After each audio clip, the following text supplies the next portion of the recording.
সূরা আল মুলক। রহমান রহিম আল্লাহ তাআলার নামে। কত মহান সেই পূর্ণময় সত্তা, যার হাতে রয়েছে আসমান জমিনের যাবতীয় সার্বভৌমত্ব।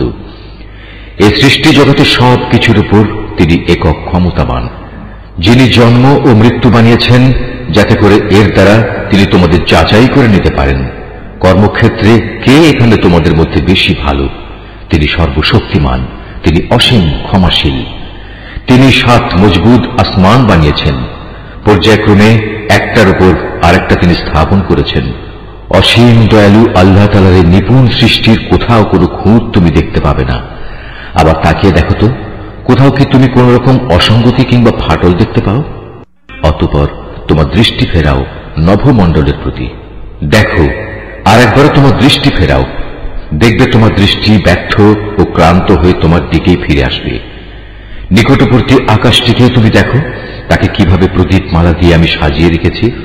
ঊর্ধ্বলোকের দিকে গমনকারী শয়তানদের তাড়িয়ে বেড়ানোর জন্য এই প্রদীপগুলোকে আমি ক্ষেপণাস্ত্র হিসেবে সংস্থাপন করে রেখেছি। চূড়ান্ত বিচারের দিন এদের জন্য জ্বলন্ত অগ্নিকুণ্ডের ভয়াবহ শাস্তির ব্যবস্থাও আমি যথাযথভাবে প্রস্তুত করে রেখেছি।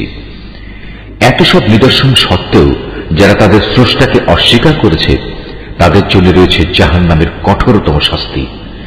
জাহান্নাম কতই না নিকৃষ্টতম স্থান।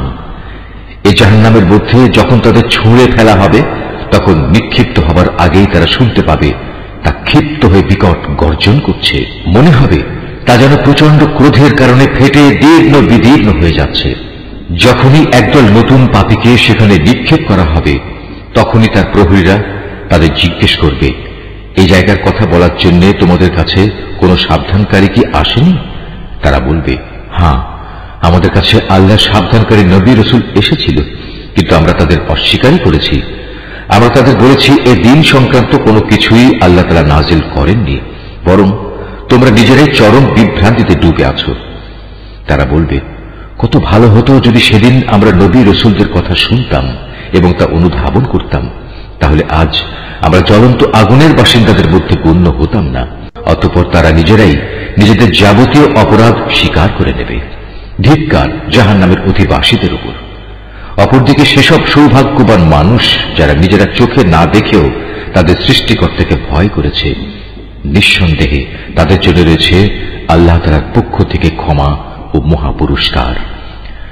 তোমরা তোমাদের কথাবার্তাগুলো লুকিয়ে রাখো কিংবা তা প্রকাশ করো, আল্লাহর কাছে এর উভয়টাই সমান, কারণ তিনি মনের ভেতর লুকিয়ে রাখার বিষয় সম্পর্কেও সম্মুখ ওয়াকিবহাল। তিনি কি সৃষ্টি সম্পর্কিত যাবতীয় বিষয় জানবেন না, যিনি এর সবকিছু বানিয়েছেন? বস্তুত আল্লাহ তাআলা অত্যন্ত সূক্ষ্মদর্শী এবং সর্ববিষয়ে সম্মুখ জ্ঞাত।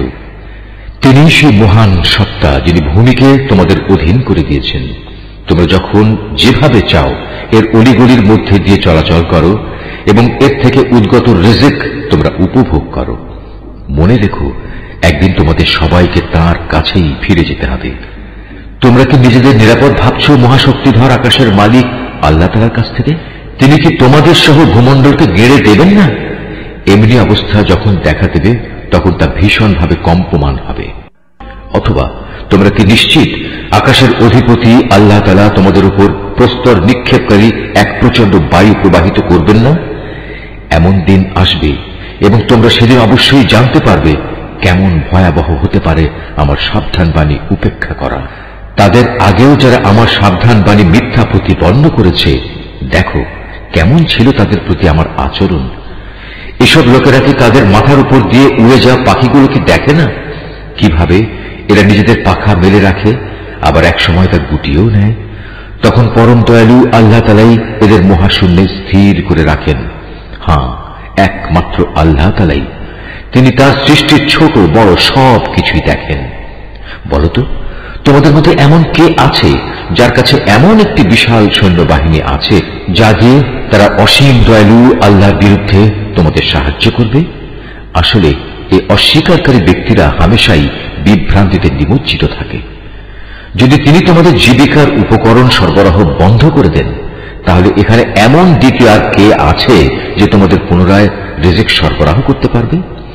এ সত্ত্বেও এরা আল্লাহ তাআলার বিদ্রোহ এবং গোঁড়ামিতে অবিচল হয়ে রয়েছে। যে ব্যক্তি জমিনের উপর দিয়ে উপর হয়ে মুখে ভর দিয়ে চলে সে ব্যক্তি অধিক পরিমাণে হেদায়েত প্রাপ্ত, না যে ব্যক্তি জমিনে স্বাভাবিকভাবে সঠিক পথ ধরে চলে সে বেশি হেদায়েত প্রাপ্ত? হে নবী, তুমি এদের বলে দাও, হ্যাঁ, তিনিই তোমাদের পয়দা করেছেন, তিনি তোমাদের শোনার ও দেখার জন্য কান এবং চোখ দিয়েছেন, আরো দিয়েছেন চিন্তা করার মতো একটি অন্তর। কিন্তু তোমরা খুব কমই এসব দানের কৃতজ্ঞতা আদায় করো। এদের আরো বলো, তিনি এ ভূখণ্ডে তোমাদের সর্বত্র ছড়িয়ে রেখেছেন, আবার একদিন চারদিক থেকে তাঁরই সম্মুখে তোমাদের সবাইকে জড়ো করা হবে। তারা বলে, তোমরা যদি সত্যবাদী হয়ে থাকো তাহলে বলো কবে তা সংঘটিত হবে? তুমি এদের বলো, এ তথ্য তো একমাত্র আল্লাহ তাআলার কাছেই রয়েছে, আমি তো একজন সুস্পষ্ট সাবধানকারী মাত্র। যখন সত্যি সত্যি এ প্রতিশ্রুতিটি তারা সংঘটিত হতে দেখবে যারা দুনিয়ার জীবনে অস্বীকার করেছিল, তখন তাদের সবার মুখমণ্ডল বিকৃত হয়ে যাবে। তাদের তখন বলা হবে, এ হচ্ছে সেই মহাধ্বংস যাকে তোমরা চ্যালেঞ্জ করতে।